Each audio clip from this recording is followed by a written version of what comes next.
All right, and we're live Saturday, real estate weekend roundup, talking the facts, the figures, and the feelings of a busy New Year's open home day on the ground in Northern Beaches. Stay tuned, we're going to tell you more.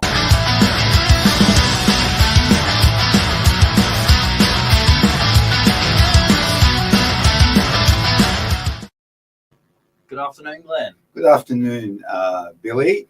Well, at New Year's Day, people will say, what do you mean New Year's Day? Well, most of the market's back today. We worked right through, and that's part of our ethos, our religion, the religion of Novak. We never sleep.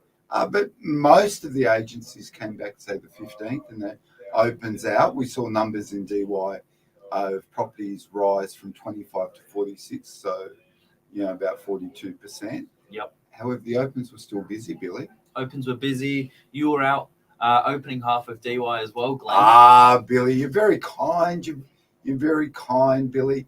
I had a few opens. What were the open home numbers? Looking at the top was 16 today for a unit that Badan put under contract last night, and I'll get to why we open them when they go under contract in a minute. And then our pre-market or our off-market, as some people term them, they were in the 6s and 7s. So it was pretty busy across the board. I think my advertised properties were all around double figures, 10s, 11s, and pre-markets 5 or 6. I've got one in Newport, and that just shows that property doesn't go bad like a banana in 30 days. Yeah. We're sort of gone there, and sometimes the only person at the open is me and the owner. And we had a good turnout today. We've had a bit of a strategy session this week, and we may get a couple of offers over the week. Yeah, great. So there you go, nice and busy actually on the ground today.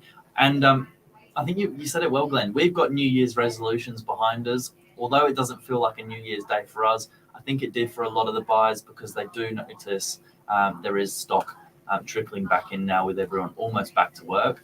Next week is going to be Australia Day on Friday, and Saturday, I think, strikes as everyone back to business. Well, school's back the following week. And Monday, bring on the week. And, next Friday is still Australia Day. I think it'll be a really busy weekend. Yeah. It normally is for property. A lot of auctions taking place in that first week of February. Yes. And then the second week of February for offices that came back a little later. So everything's sort of gearing up. A little bit surprised. 45, 46 properties on the market in DY, considering there's 9,500 units in DY and maybe 1,500 homes. Yep. Or non-units. It's not a lot of stock, 45. I thought that number would have gone into the 50, into 60. Yep. So it could be low stock again. Okay. Low stock again. However, when driving back from Newport, I could be wrong. There's a section of road from Longreef down to DY where people put their cars on the side of the road and put up little signs for sale. Mm-hmm. And there are a lot of cars for sale. And generally, people on the northern beaches don't sell their car till they've purchased another one. So we don't have great public transport here. So they'd rather have 2 cars for a period than sell one and, have none. So it could be a bit more spending going on. Behind the scenes. Favorite listing of the week? Favorite listing. Well, we couldn't love this one very long, Billy. It wasn't love you long time, this property. That's probably enough said. It was the one that we had in Lewis Street. Yeah, really, really quick result.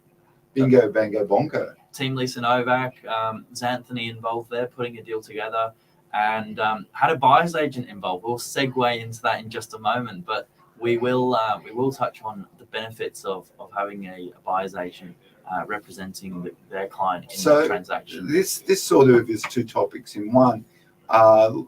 Lewis Street, what were the numbers on that, Billy? So it was a 3-bedroom, 2-bath, 2-car plus storage apartment. Top floor, beautiful views, 208 square meters, sitting on the corner of Lewis Street and Francis Street. For the DY locals, KFC is the landmark opposite across the road. So we call that the non-beach side of Pitwood Road for anyone that's looking outside of DY. But this was something that we didn't even get the photos and the signboard up, Glenn. No, so this was our pre-market at Novak involves. We did get photos out and we did get it onto Novak right at the end, but there was a lot of buyer management work. Anthony tirelessly rang around, got a buyer's agent who transacted on a confidential sale with us, which was the highest price for a unit non-beachfront and non-Meriton last year. Yep. And put the deal together before the weekend. So we saw it on Monday. I think it was photos on Tuesday, out to the database Tuesday night, late database, out Tuesday night, chat to buyers through Wednesday, under contract on Friday. Yeah, unconditionally sold. So which is a record, $2 million. Like, to give you some context, and 90,000. And 90,000, 2,090,000. What did you sell Lewis Street for? That was a 5-bedroom home. Yes. So that at that. What did you trade Lewis Street for? The home? Which one? The one with the swimming pool. Well, just settled. Was that Lewis? No, it wasn't Lewis Street. But around that 2 to 2.1 on that street, you do compete with some of the entry-level homes. Obviously, they need a little bit of work and it's freestanding, but those are the comparisons the buyers are making. So and that that position, Lewis Street, it has a ocean district view. Yeah. And it is a really, really sought after block. However, you'd be 13, 14 minutes from the beach, which doesn't sound like a lot, but in beach-centric northern beaches, every minute counts. It's a lot when you're carrying a surfboard or a kid. Or a kid. Every minute counts. So that was a fantastic sale. Lisa, as people in real estate would know, spoken at ARIC.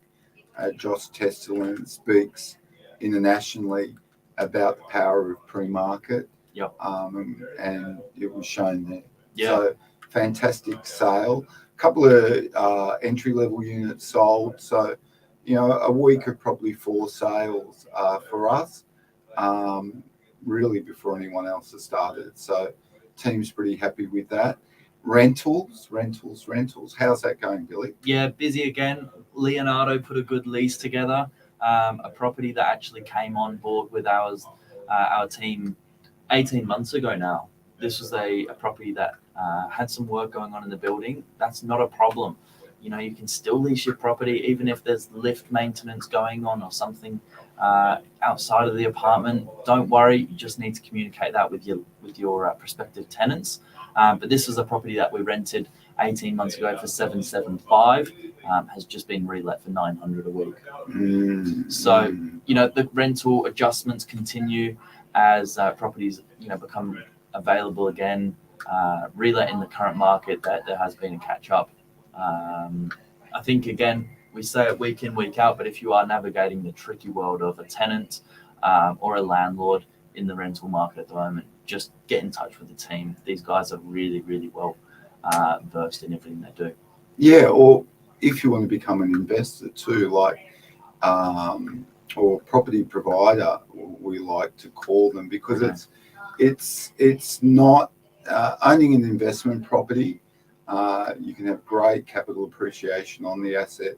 You can also have a stable return on investment, but you are providing a property for someone. So there's a value there outside just financial. You're giving someone a roof over their head. Yeah. But with that comes responsibilities as well, and kindness and consideration.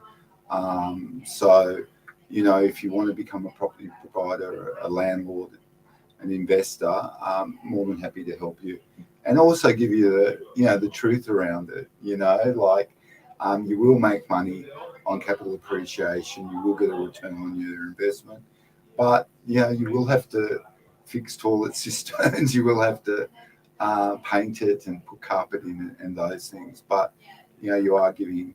You know, it'll be Australia Day soon. Australian families home. So Yeah. That gives you a great feeling as well.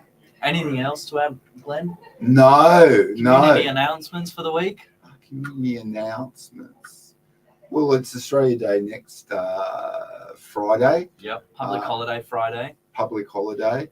You know, mixed opinions with people about that. Probably above my pay grade to comment. I'll enjoy a day off with the family. My wife's a new Australian, only became an Australian citizen this year after living in the country as a permanent resident for 16 years. So pretty exciting. Very exciting. For her, Aussie, her nickname's Op, so she's Aussie Op. Aussie Op. Oi, oi, oi, and pretty good. But no community announcements other than that. New Year's resolutions. We'll talk about that in a minute.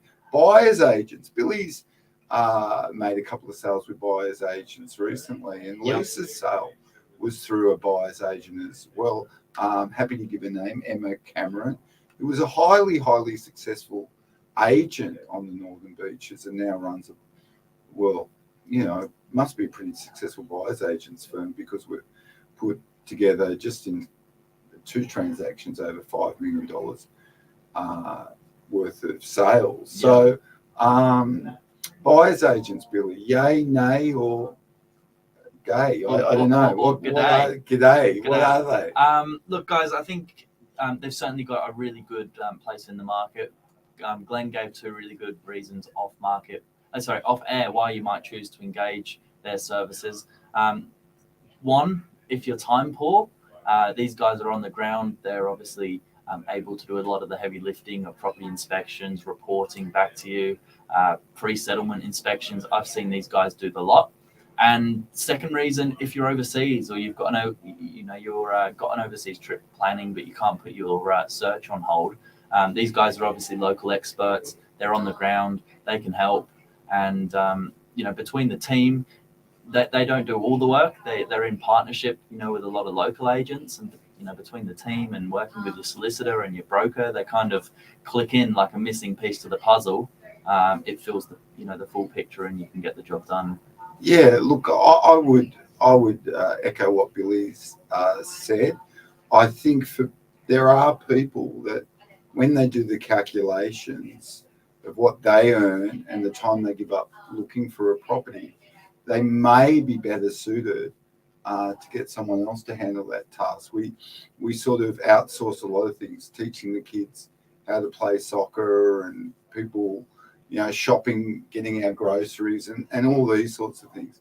DoorDash delivering our food instead of driving out. So, you can use that equation to help. You could be very daunted by the whole process, and having an advocate on your side is really beneficial. Yeah. Or you could be returning from overseas or currently overseas and looking to secure a property before you come back to Sydney or Northern Beaches, and I think that service is really, really important. If you're using them as an advocate or using them to find property for you when you're returning back from overseas, I would interview them just as you would interview an agent. So when we sell a property for a client, it's not unusual for them to interview 3 agents before they choose us. And even with existing clients, they may want to do a bit of price shopping or just see what else is out there. And there's never any hard feelings with that. Not at all.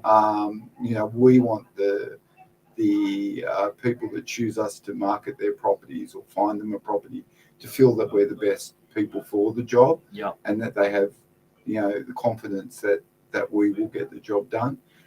So I would always, any service that you're taking on, solicitors, accountants, buyers agents in real estate, interview a few, get a few referrals. Don't just go with one source of recommendation. So, you know, a friend might have used them, but also, you know, ask a few agents who they would recommend. Ask also, you know, for their references.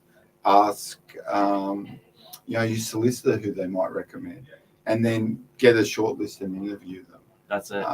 Because, you know, you're probably going to give a buyer's agent more information about your personal circumstances than you will a real estate agent like me and Billy. However, you're paying them a success fee. Yeah. Okay. So yeah. So, you know, you're telling them I can spend this for this, and I need it when.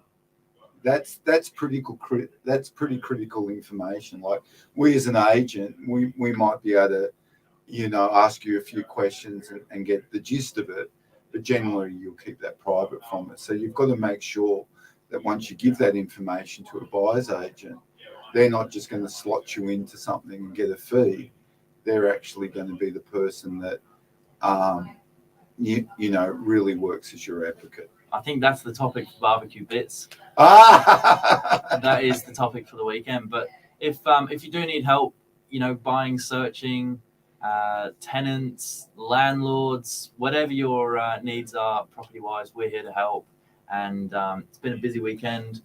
I've got a Sunday special in Narrabeen tomorrow. I've already booked in one gentleman who is struggling on his search to come and have a look at that with me tomorrow. Well, I think that's an absolute cracker. Billy's got one in Lagoon Street, North Narrabeen. For those that don't know North Narrabeen, think of like somewhere that you may holiday. Yes. On the north coast or down the south coast, probably no further than 5 hours out of Sydney. But think of it being only by bus 45 minutes to CBD. Yeah. You've got the magnificent Narrabeen Lakes there, which is fantastic resource. It's like Florida. There's no alligators there, Billy, but that's only rumours. But fantastic Narrabeen Lakes, Narrabeen Beach, all low-rise development. What we mean by that, nothing multi-story, and just, you know, enough amenities there. Woolworths, post office, banks, restaurants, pub, RSL, enough amenities there that you don't need to leave Narrabeen. Yeah. But if you do, everything's on your doorstep. So yeah, highly recommended. Yeah. So that's on for tomorrow. Any plans for yourself, Glenn? Tonight, I think my wife's just rang up and said, "What do you want?" I said, "Look, cook some Thai food." My daughter's been working at the North Kilcurl Surf Club tuck shop or cafe, so she's pretty busy, which is pretty good. We might go out for lunch tomorrow. Don't tell her while she's working. And no, pretty quiet. Sunday afternoon, I think down North Kilcurl Surf Club. If you live in the area, it's open to everyone. It's licensed. Has a license whereby if you have a meal, you can have a drink. One of the great views of Sydney. One of the great spots to relax. Billy, your good self. I'm actually going bowling tonight. Oh, okay. Yeah. We're at DY. In DY, yeah. Okay, so DYRSL, they're attached to that. I think it's an AMP bowling centre. Really, really great fun. Yeah, I've not got a great track record, so we'll see how we go and stick to selling property tomorrow. Well, yeah, just don't hurt yourself, Billy. Don't have an injury at the bowling alley. No, not at all. But have a good weekend, guys. Thanks for tuning in, and we'll see you next Saturday for another Round the Gowns.